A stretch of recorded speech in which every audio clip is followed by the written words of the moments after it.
ഇത് മാസ് മോട്ടോഴ്സിൽ നിന്നാണ് Honda Activa 3G വണ്ടി വർക്കിന് കയറ്റിയിട്ടുണ്ട്. നമുക്ക് മെയിനായിട്ട് പറഞ്ഞേക്കണത് രാവിലെ വണ്ടി സ്റ്റാർട്ട് ചെയ്യുന്ന സമയത്ത് സ്റ്റാർട്ട് ആവാനായിട്ടൊരു ബുദ്ധിമുട്ട്, പിക്കപ്പ് വളരെ കുറവായിട്ട് കാണാം, പിന്നെ വണ്ടി സ്ലോ സ്പീഡിൽ നിൽക്കുമ്പോഴത്തേക്കും വണ്ടി ഓഫായി പോവാം. അതൊക്കെയാണ് മെയിനായിട്ട് പറഞ്ഞാണ്. പിന്നെ മൈലേജ് കംപ്ലയിൻറ്റ് പറഞ്ഞിട്ടുണ്ട്.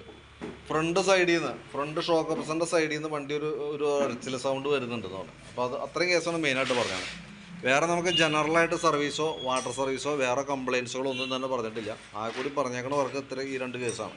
അതായത് പിക്കപ്പ് ലോ, റേസ് ആവുന്ന വണ്ടി ഓഫായി പോകും, അത് രണ്ടൊറ്റ കാരണമാണ്. പിന്നെ അതേപോലെ തന്നെ മൈലേജിൻ്റെ കംപ്ലയിൻറ്റ് പറഞ്ഞിട്ടുണ്ട്, ഫ്രണ്ട് ഉരച്ചിൽ സൗണ്ട്. അപ്പോൾ നമുക്ക് പിക്കപ്പ് ലോ ആയിട്ട് നമ്മൾ നോക്കി വണ്ടി അയച്ച് വണ്ടി ഓടിക്കുന്ന സമയത്ത് ക്ലിയറായിട്ട് വണ്ടി റേസ് ആവുന്നില്ല എന്നുള്ളതാണ് മെയിനായിട്ട് കംപ്ലയിൻറ്റ്. അത് കാർബറേറ്ററുമായി ബന്ധപ്പെട്ട പ്രോബ്ലമാണ്. അപ്പോൾ അത് നമ്മൾ ചെക്ക് ചെയ്യാൻ വേണ്ടിയിട്ട് അഴിക്കുന്ന സമയത്തേ കാർബറേറ്ററിനകത്ത് നമുക്ക് നിലവിൽ ഈ സ്ലോ ജെറ്റൊക്കെ അത്യാവശ്യം നല്ല രീതിയിൽ തന്നെ ബ്ലോക്കായി കിടക്കാം. അപ്പോൾ അത് നമുക്ക് ഈ സ്ലോ ജെറ്റ് മാറ്റി കാർബറേറ്റർ നല്ല രീതിയിൽ ക്ലീൻ ചെയ്തെടുത്താൽ തന്നെയാണ് നമുക്കത് കറക്റ്റ് ആവുള്ളൂ. കാർബറേറ്റർ ക്ലീനർ ഉപയോഗിച്ച് വേണം നമ്മൾ ക്ലീൻ ചെയ്യാനും.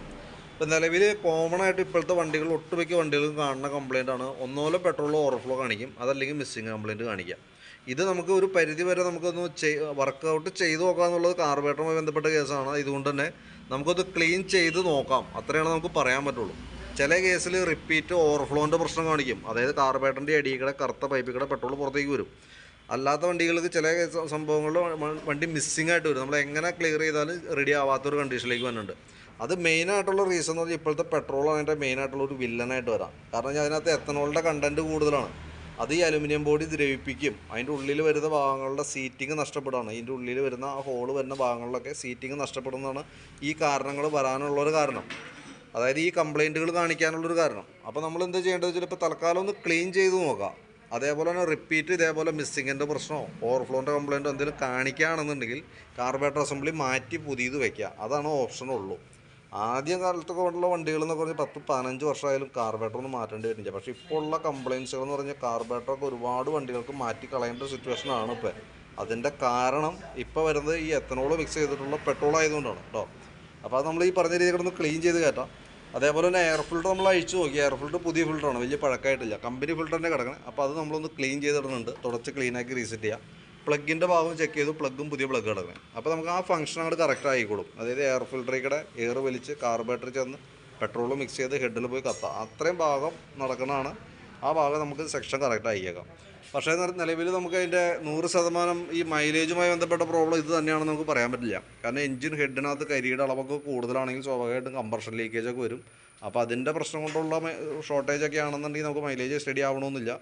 അത് നമുക്ക് ഇപ്പോൾ ആദ്യ രീതിയിൽ ചെയ്ത് നോക്കാം. അതിനുശേഷം കംപ്ലയിൻറ്റ് റെഡി ആവണമെന്നുണ്ടെങ്കിൽ നമ്മൾ ഡീറ്റെയിൽ ആയിട്ട് അതൊന്ന് ചെക്ക് ചെയ്ത് അത് ആവശ്യമാണെങ്കിൽ അത് ക്ലിയർ ചെയ്ത് പോകേണ്ടത് അത്യാവശ്യമാണ് കേട്ടോ.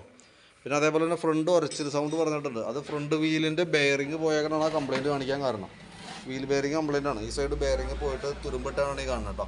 അപ്പോൾ ബെയറിങ് സെറ്റ് മാറ്റി റീസെറ്റ് ആക്കി ആ പ്രോബ്ലം സോൾവ് ആയിക്കോളും. കൂട്ടത്തിൽ കൂടെ നമ്മൾ അതിൻ്റെ ഫ്രണ്ട് വീലും കൂടി അഴിച്ചിട്ട് അതിൻ്റെ ബ്രേക്ക് ക്യാമൊക്കെ ഒന്ന് അഴിച്ച് ഗ്രീസ് ചെയ്ത് റീസെറ്റ് ചെയ്യുന്നുണ്ട്.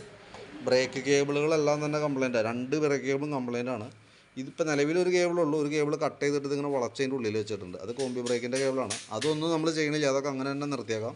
ഈ ഒരു കേബിളും ടൈറ്റ് കാണിച്ച് തുടങ്ങിയിട്ടുണ്ട്, തൽക്കാലം ഇതും അങ്ങനെ തന്നെ നിർത്തിയേക്കാം. ക്യാമൊക്കെ ഒന്ന് അഴിച്ച് ഗ്രീസ് ചെയ്തിട്ട് സെറ്റ് ചെയ്യാം. പിന്നീട് നമുക്ക് ബ്രേക്ക് കേബിൾ മാറ്റുന്ന സമയത്ത് ഈ പറഞ്ഞ പോലെ ഈ കേബിളും ഈ 2 കേബിളുകളും മാറ്റി ബ്രേക്കിൻ്റെ കേസ് കറക്റ്റ് ആക്കുക. അതാണ് നമുക്ക് കറക്റ്റായിട്ട് അത് ചെയ്തു പോകാനുള്ളൊരു മാർഗ്ഗം എന്ന് പറയുന്നത് കേട്ടോ. ഇപ്പോൾ നമ്മൾ നിലവിൽ ഈ പറഞ്ഞിരിക്കുന്ന വർക്ക് മാത്രമേ ചെയ്യണം. വീൽ ബെയറിങ് മാറ്റി ആ ഉരച്ചിൽ സൗണ്ടിൻ്റെ കേസ് നമ്മൾ റെഡിയാക്കി ഇടുന്നുണ്ട്. കൂട്ടത്തിൽ കൂടെ ബ്രേക്ക് ക്യാമൊന്ന് അഴിച്ച് ഗ്രീസ് ചെയ്തിടുന്നുണ്ട്. കാർബറേറ്റർ ക്ലീൻ ചെയ്ത് കയറ്റുന്നുണ്ട്. എയർ ഫിൽറ്ററും പ്ലഗും അഴിച്ച് ക്ലീൻ ചെയ്യുന്നുണ്ട്. അത്ര കേസാണ് മെയിനായിട്ട് നമ്മൾ ചെയ്യുന്നുള്ളൂ. അതിൻ്റെ ഏകദേശം ഒരു എസ്റ്റിമേറ്റ് നോക്കിയിട്ട് അതിൻ്റെ ഡീറ്റെയിൽസ് വാട്സാപ്പിലേക്ക് സെൻഡ് ചെയ്തിട്ടേക്കാം. അപ്പോൾ വീഡിയോ കണ്ടതിന് ശേഷം നോക്കിയിട്ട് വാട്സാപ്പിൽ തന്നെ പറ്റുന്നുണ്ടെങ്കിൽ ഒന്ന് റിപ്ലൈ ഇടാം. അതല്ലാന്നുണ്ടെങ്കിൽ നമുക്ക് ഏകദേശം ഒരു 6:30-7 മണിക്ക് ആകുമ്പോൾ വർക്ക് കംപ്ലീറ്റ് ആകുമ്പോഴത്തേക്ക് ഇടാം. വിളിച്ചിട്ട് വന്നാൽ മതി, വിളിക്കുന്നേക്കാൾ മുമ്പ് വരരുത്. വർക്ക് കംപ്ലീറ്റ് ആയി കഴിഞ്ഞാൽ ഒന്നുകൂടി ഞാൻ ടെസ്റ്റ് ഡ്രൈവൊക്കെ നടത്തിയതിന് ശേഷം ബില്ലാക്കി കഴിയുമ്പോൾ കോൺടാക്ട് ചെയ്തോളൂ. അതിന് ശേഷം വരാം, അതിന് ശേഷം വന്ന് നമുക്ക് വണ്ടി എടുക്കാം. ഓക്കെ.